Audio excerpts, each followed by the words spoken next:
মাংসের চাহিদা পূরণ এবং কুরবানি উপলক্ষে সারা পৃথিবীতে প্রতি বছর কোটি কোটি গরু জবাই করা হয় এবং এই সংখ্যা প্রতিনিয়তই বাড়তেছে। ক্রমবর্ধমান এই চাহিদা পূরণে অধিক সংখ্যক গরু জবাইয়ের ফলে গরুর যে শূন্যতার সৃষ্টি হয় সেই শূন্যতা পূরণে প্রজনন অপরিহার্য একটি বিষয়। কারণ প্রজননের মাধ্যমেই পৃথিবীতে নতুন একটি বাছুরের জন্ম হয়, যা পরবর্তীতে বড় হয়ে আমাদের প্রয়োজন মেটায়। আর প্রজননের জন্য সারা পৃথিবীতে বর্তমানে দুটি পদ্ধতি ব্যবহৃত হয়।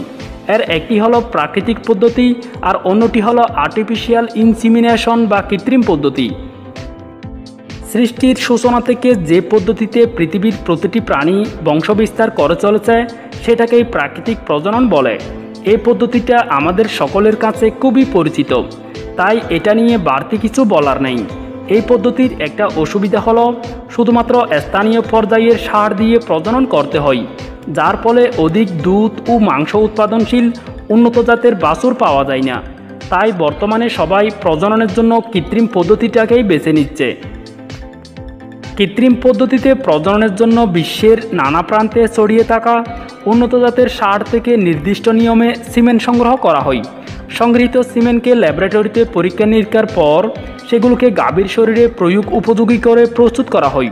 তারপর সেগুলোকে দেশ বিদেশের যে কোনো প্রান্তে পাঠিয়ে দেওয়া হয়।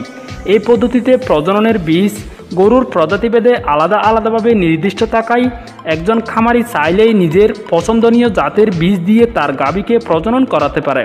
ফলে গাভী থেকে যে বাছুর পাওয়া যায় সেটা উন্নত জাতের গরুর বৈশিষ্ট্য পেয়ে থাকে। আর তাই বর্তমানে সারা পৃথিবীতে প্রজননের এই পদ্ধতিটি বেশি ব্যবহৃত হচ্ছে।